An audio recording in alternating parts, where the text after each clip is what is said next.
पिछले 1 साल से इस शराब घोटाले के नाम पर आम आदमी पार्टी के हर नेता के, हर मंत्री के घर पे छापा मार लिया, दफ्तर में छापा मार लिया, लॉकर में छापा मार लिया, उनके गांव में भी छापा मार लिया। लेकिन इतने छापे मारने के बाद भी 1 रुपया भी भ्रष्टाचार का नहीं मिला, 1 पैसा नहीं मिला, 1 नोटों की गड्डी नहीं मिली। ये है आम आदमी पार्टी की ईमानदार सरकार, ये है अरविंद केजरीवाल की ईमानदार सरकार। देखिए, अगर केजरीवाल की सरकार ईमानदार नहीं होती तो पब्लिक पे पैसा नहीं खर्च कर रही होती। देखिए, सरकार में पैसा तो खजाने में उतना ही होता है, या तो अपनी जेब में डाल दो या जनता की जेब में डाल दो, 2 में से एक ही चीज हो सकती है। अगर भ्रष्टाचार किया होता अरविंद केजरीवाल की सरकार ने तो आज दिल्ली की जनता को फ्री बिजली नहीं दे सकती थी अरविंद केजरीवाल जी की सरकार। अगर भ्रष्टाचार किया होता केजरीवाल की सरकार ने तो आज दिल्ली के सरकारी स्कूलों को प्राइवेट स्कूलों से बेहतर नहीं बना सकती थी केजरीवाल सरकार। अगर भ्रष्टाचार किया होता तो मोहल्ला क्लिनिक में फ्री इलाज और फ्री दवा नहीं दे सकती थी केजरीवाल सरकार।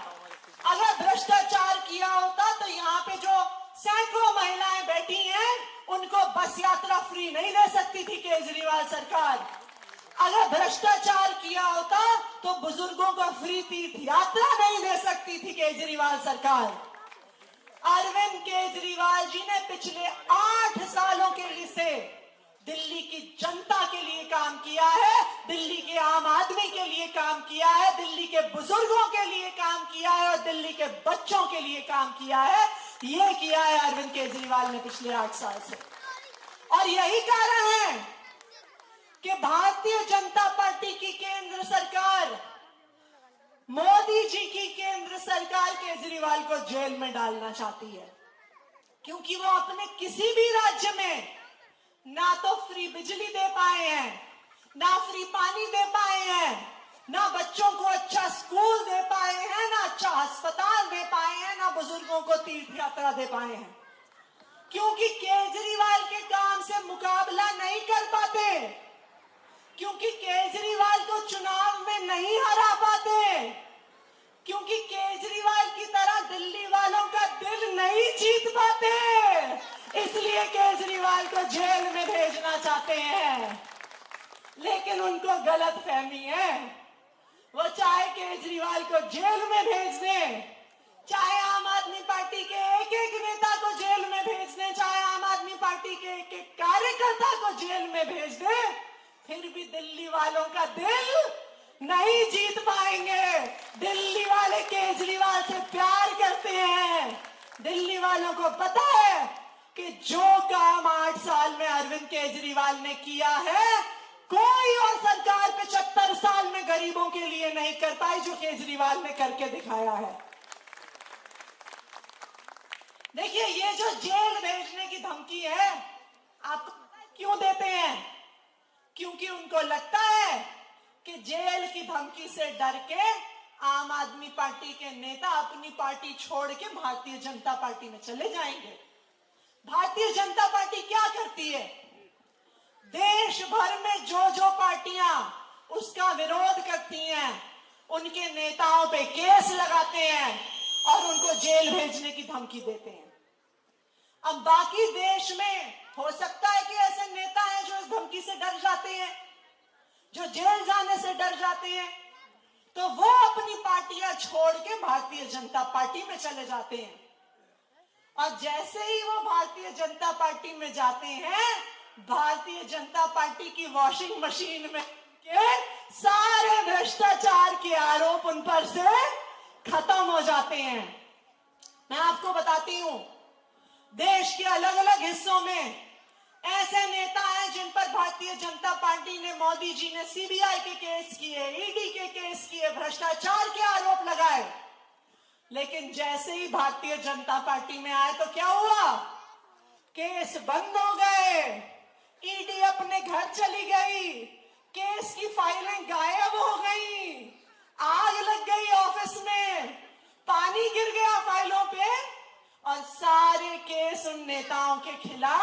खत्म हो गए। चाहे पश्चिम बंगाल में शुभेंदु अधिकारी हो, चाहे असम में हेमंत बिस्व शर्मा हो, चाहे महाराष्ट्र के छगन भुजबल हो, चाहे महाराष्ट्र के अजीत पवार हो, सब पे सीबीआई और ईडी के केस चल रहे थे। और जैसे ही भारतीय जनता पार्टी में शामिल हुए, वो सारे केस खत्म हो गए। तो भारतीय जनता पार्टी भ्रष्टाचार नहीं खत्म करना चाहती है, सारे भ्रष्टाचारियों को अपनी पार्टी में लेके आना चाहती है। ये कर रही है भारतीय जनता पार्टी की सरकार। लेकिन मैं आम आदमी पार्टी के नेताओं को, मैं मनीष सिसोदिया को, सत्येंद्र जैन को, संजय सिंह को सलाम करती हूं कि इतने महीनों से जेल में होने के बावजूद, हर धमकी के बावजूद, हर परेशानी के बावजूद आज भी वो आम आदमी पार्टी में टिके हुए हैं और भारतीय जनता पार्टी के सामने उन्होंने अपना सिर नहीं झुकाया है और भारतीय जनता पार्टी में शामिल नहीं हुए हैं।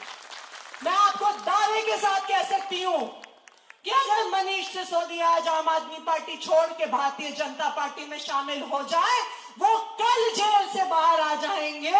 ये मैं आपको दावे के साथ कह सकती हूं। अगर संजय सिंह जी आज भारतीय जनता पार्टी में शामिल हो जाए तो वो कल जेल से छूट जाएंगे और बाहर आ जाएंगे।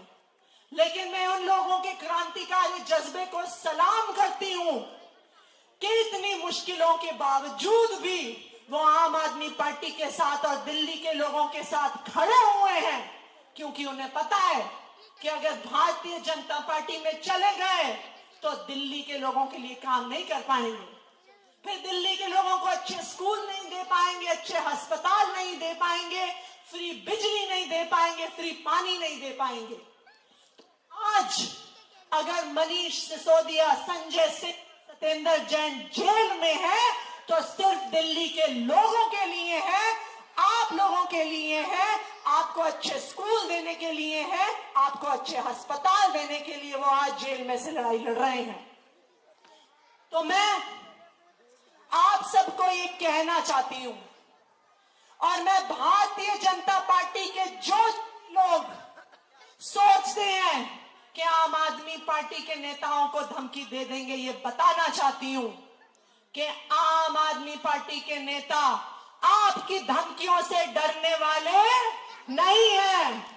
हम भगत सिंह के वंशज हैं। आप हमें चाहे जेल में डाल दो, आप हमें चाहे फांसी पे लटका दो, लेकिन हम दिल्ली के लोगों के लिए काम करते रहेंगे, दिल्ली के लोगों के लिए लड़ते रहेंगे, दिल्ली के बच्चों को बेहतर भविष्य देने के लिए काम करते रहेंगे। आप सबको पता है, हम हर जगह सुन रहे हैं आजकल कि अब मनीष सिसोदिया, सत्येंद्र जैन और संजय सिंह जी के बाद अरविंद केजरीवाल जी को भी जेल में डालने की साजिश हो रही है। अभी मैं आ रही थी तो हमारे एक जानकार का व्हाट्सएप मैसेज आया। वो कहते हैं कि जी खबर मिल रही है कि आने वाले 10 दिन अरविंद केजरीवाल जी को भी गिरफ्तार कर लेंगे।